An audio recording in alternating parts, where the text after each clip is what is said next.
ভিডিওতে ক্লিক করার জন্য আপনাদের সবাইকে অসংখ্য ধন্যবাদ। রাজ্যে আবারও নতুন করে অঙ্গনওয়াড়ি হেল্পার ও কর্মী পদে নিয়োগের নতুন চাকরির বিজ্ঞপ্তি প্রকাশিত হয়েছে। অনলাইনে ইতিমধ্যে আবেদন শুরু হয়েছে। আপনারা বাড়িতে বসে থেকে কিভাবে আবেদন করবেন, কোন কোন জেলায় আবেদন শুরু হয়েছে এবং কোন জেলায় আবেদন শুরু হয়নি সে বিষয়ে আলোচনা করব।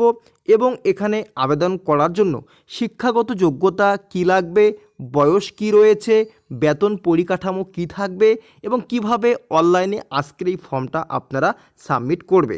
তো চলো স্টেপ বাই স্টেপ দেখে নেব কীভাবে ফর্মটি সাবমিট করতে হয় এবং কি কি ডকুমেন্টস লাগবে। তার আগে বলবো আপনারা কিন্তু অবশ্যই এখানে কিন্তু ফটো এবং সিগনেচার কিন্তু সঠিকভাবে আপলোড করতে হবে। তো আমি স্টেপ বাই স্টেপ তোমাদের দেখিয়ে দিচ্ছি আবেদন পদ্ধতি। তো সর্বপ্রথম এখানে আপনারা দেখতে পাচ্ছেন এখানে যে ব্লকে আবেদন শুরু হয়েছে সেই ব্লকের নাম কিন্তু অবশ্যই সিলেক্ট করতে হবে। সিলেক্ট করার পরেই এখানে গ্রাম পঞ্চায়েতের নাম রয়েছে, অবশ্যই আপনার গ্রাম পঞ্চায়েতের নাম সিলেক্ট করবে। এরপরে উল্লেখ করা আছে পোস্ট, কোন পোস্টে আবেদন করবে, অঙ্গনওয়াড়ি ওয়ার্কার অথবা হেল্পার। যে পদে আবেদন করো অবশ্যই সেখানে সিলেক্ট করতে হবে। সিলেক্ট করানোর পরে আপনারা অবশ্যই ব্যক্তির নাম উল্লেখ করতে হবে, যে আবেদন করবে তার নাম, বাবার নাম অথবা স্বামীর নাম, মায়ের নাম। এরপরে এখানে ক্যাটাগরি উল্লেখ করতে হবে, এসসি এসটি ওবিসি অবশ্যই কিন্তু এখানে সিলেক্ট করতে হবে, জেন্ডার সিলেক্ট করতে হবে। এরপরে এখানে কিন্তু অবশ্যই প্রথম অপশানের ঘরে সিটিজেন অফ ইন্ডিয়ার ঘরে কিন্তু ক্লিক করতে হবে। এরপরে বলছে এখানে বয়স, এখানে বয়স কিন্তু এই ক্যালেন্ডার থেকে সিলেক্ট করে কিন্তু তোমাদের বয়সটা কিন্তু লিখতে হবে।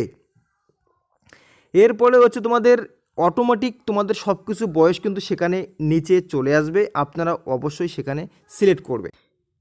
এরপরেই আপনারা দেখতে পাচ্ছেন মোবাইল নম্বর, অবশ্যই সঠিক মোবাইল নম্বর দিতে হবে। এই মোবাইল নম্বরেই কিন্তু আপনাদের অ্যাপ্লিকেশনের সমস্ত কিছু তথ্য আপনারা পেয়ে যাবেন। এরপর যদি আপনাদের ইমেল আইডি থেকে থাকে তো অবশ্যই আপনারা ইমেল আইডি এখানে বসিয়ে দেবেন, তারপরে আধার নম্বর থাকলে দিতে হবে। এরপরে আপনাদের অ্যাড্রেস ফিল আপ করতে হবে।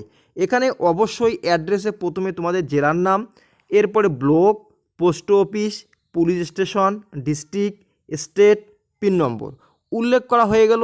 যদি আপনাদের অ্যাড্রেস একই হয়ে থাকে তাহলে কিন্তু এই যে সেম অপশান তোমাদের কিন্তু টিক মার্ক করে দিতে হবে।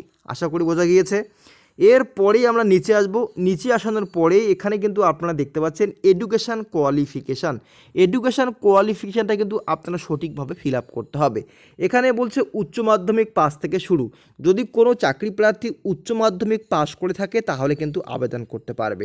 তো অবশ্যই এখানে উচ্চ মাধ্যমিক পাশের বোর্ডের নাম লিখতে হবে, সাবজেক্ট উল্লেখ করতে হবে, মার্ক এটা উল্লেখ করতে হবে, কত সালে পাস করেছে সেটা উল্লেখ করতে হবে। এরপরে ফুল মার্ক কতর মধ্যে পরীক্ষা হয়েছে এবং পরীক্ষার মধ্যে কত নম্বর পেয়েছেন সেটা কিন্তু উল্লেখ করতে হবে। এভাবে 3টি স্টেপ রয়েছে।